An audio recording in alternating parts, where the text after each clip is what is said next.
Swadika, and thank you for joining us for the evening edition of NBT World Brief right here on NBT and NBT World.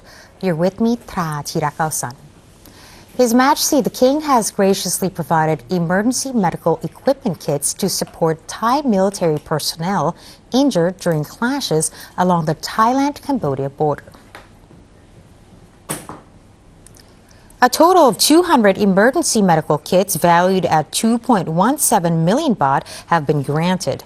These internationally standardized kits produced by North American Rescue are widely recognized and used by field medical units, emergency responders, and security forces in many countries. Each kit contains various essential life-saving equipment for emergency trauma care. The contents follow the Tactical Combat Casualty Care Framework, focusing on hemorrhage control, airway management, and shock prevention to improve survival rates during critical moments.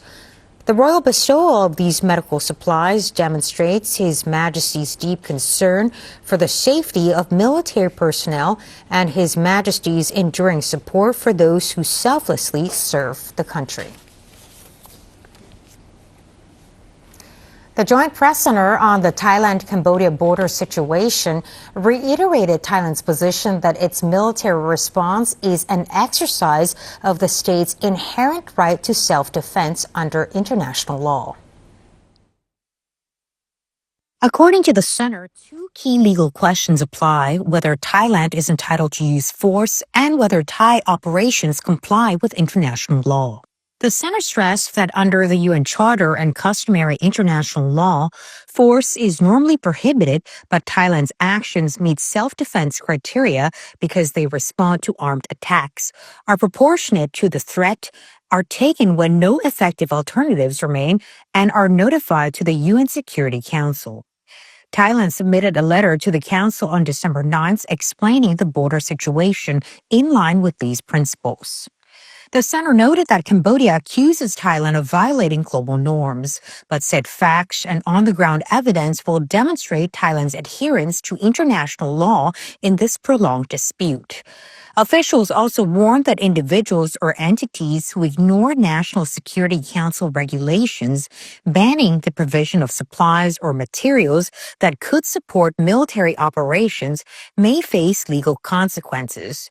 They urge all parties to strictly follow the guidelines to avoid aiding activities that could worsen the conflict.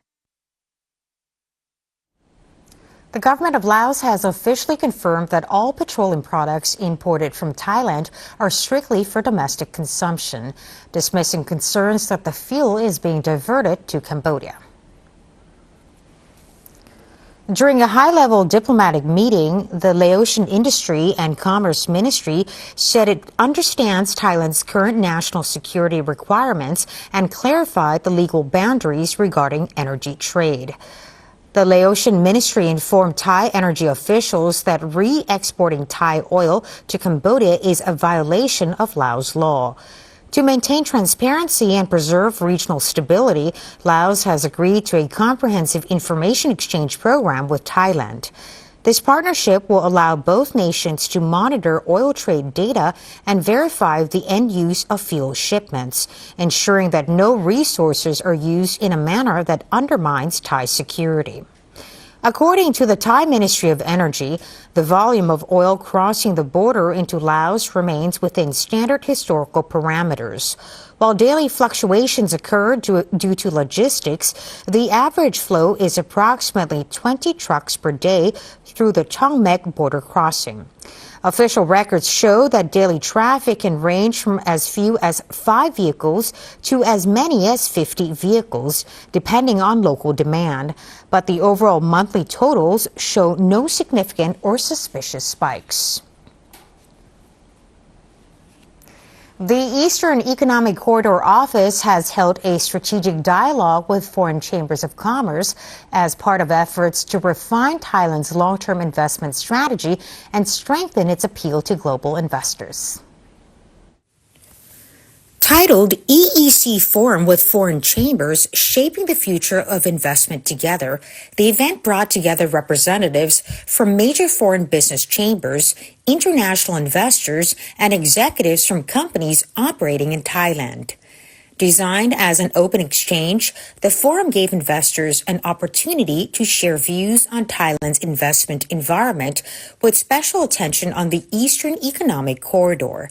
Discussions covered future investment plans, expansion opportunities, and ways government support could further boost confidence among foreign businesses. During the strategic dialogue session, participants highlighted Thailand's position as a key regional hub for production and investment. While expressing continued confidence in the country's economic potential, especially within the EEC, business leaders also pointed to areas needing improvement.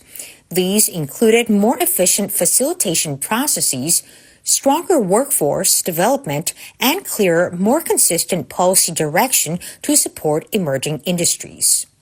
The Eastern Economic Corridor Office said insights and recommendations gathered from the forum will be used to shape upcoming investment promotion measures and related activities, reinforcing Thailand's commitment to working closely with the international business community to drive sustainable growth. Today is an engagement event when we invite foreign chambers of commerce coming to discuss and advise us what is the future of industry that EEC can help them to invest more in the EEC.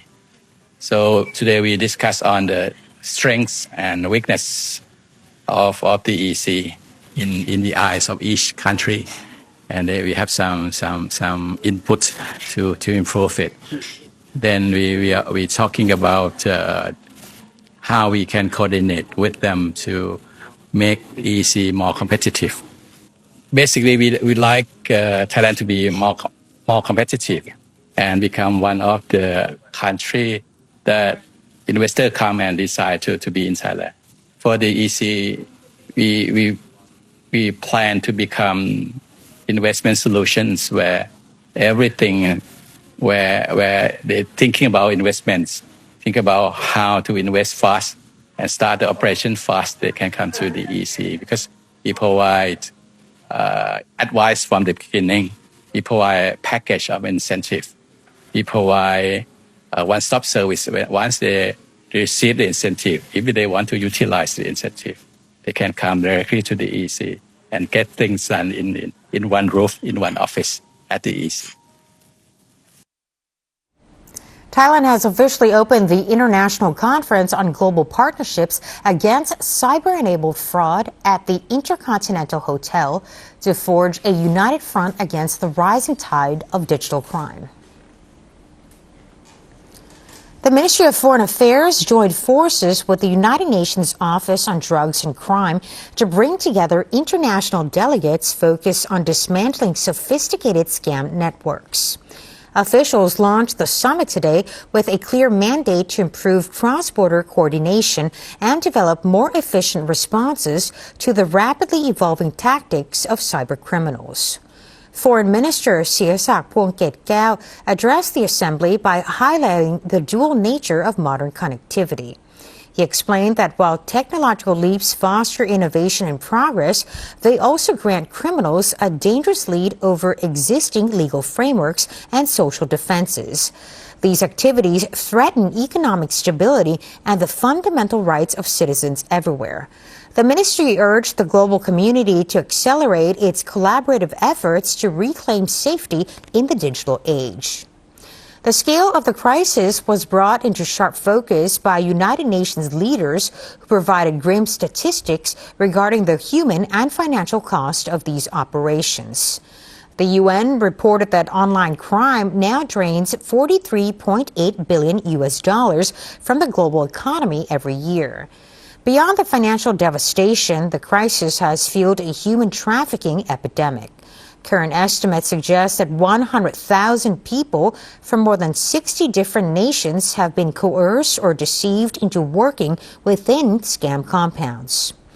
United Nations Secretary General Antonio Guterres added his voice to the call for universal cooperation to protect the public in digital spaces. The ongoing conference serves as a platform for nations to share best practices and technical expertise to disrupt transnational syndicates. And that wraps up the evening edition of NBT World Brief. Stay updated with the latest developments right here on NBT and NBT World. And for more stories, simply scan the QR code on your screen to access our full coverage across all media platforms. Until next time, Sawasdee ka.